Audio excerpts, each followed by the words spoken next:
Bonjour à tous, pour la petite vidéo du jour, on va parler des douleurs ou des tensions qu'il peut y avoir au niveau des jambes. Et pour ça, je vais vous proposer quelques conseils, quelques réglages à avoir en télétravail, notamment quand on commence à travailler sur une chaise de cuisine, sur une chaise de salon qui n'est pas forcément adaptée. Qu'est-ce que je peux faire? Comment je peux adapter tout ça pour prévenir les sensations de jambes lourdes ou les tensions au niveau des jambes? Première chose, ça va être le réglage de votre assise. Alors, si vous avez un siège qui est réglable en hauteur, ça va être super intéressant. S'il ne l'est pas, on va essayer de jouer avec des coussins, etc. Mais le but étant d'avoir une assise à 90 degrés au niveau des genoux. C'est-à-dire que les genoux ne sont pas plus bas que l'assise, qui amènerait un pincement sur l'arrière des cuisses et qui pourrait amener des tensions sur le long terme sur la journée. C'est là où ça va être intéressant, soit du coup de pouvoir relever les pieds et d'avoir quelque chose sur lequel on pourrait reposer nos pieds, donc un repose-pied notamment, ou une botte de chaussures si vous n'avez pas, peu importe, pour surélever ça et éviter la compression sur l'arrière des cuisses. Soit du coup de régler la hauteur de votre siège ou d'ajouter un coussin pour éviter d'avoir ce pincement juste à l'arrière des cuisses.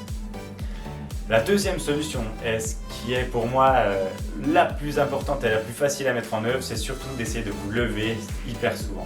Si je veux prévenir les tensions qu'il y a au niveau des jambes, c'est de marcher régulièrement pendant la journée, de bouger, de se lever, de changer de posture super souvent. On peut trouver des solutions pour travailler debout et c'est notamment super intéressant pour la prévention des maux de dos. Alors forcément il ne faut pas la maintenir pendant toute la journée, c'est pareil, plus j'alterne plus ça va être intéressant. Mais je peux aller travailler sur un bar, je peux, si vous travaillez dans votre cuisine, vous prenez la chaise de la cuisine, vous la posez sur la table, vous posez l'ordi portable sur la chaise. La posture ne sera pas forcément ergonomique, ça ne sera pas forcément parfait, c'est clair, mais au moins pendant 10 minutes ou 20, vous serez debout en train de travailler. Et ça peut être sur des marches d'escalier, peu importe, trouvez une solution pour essayer de travailler parfois debout. Vos jambes vous remercieront, j'en suis certain.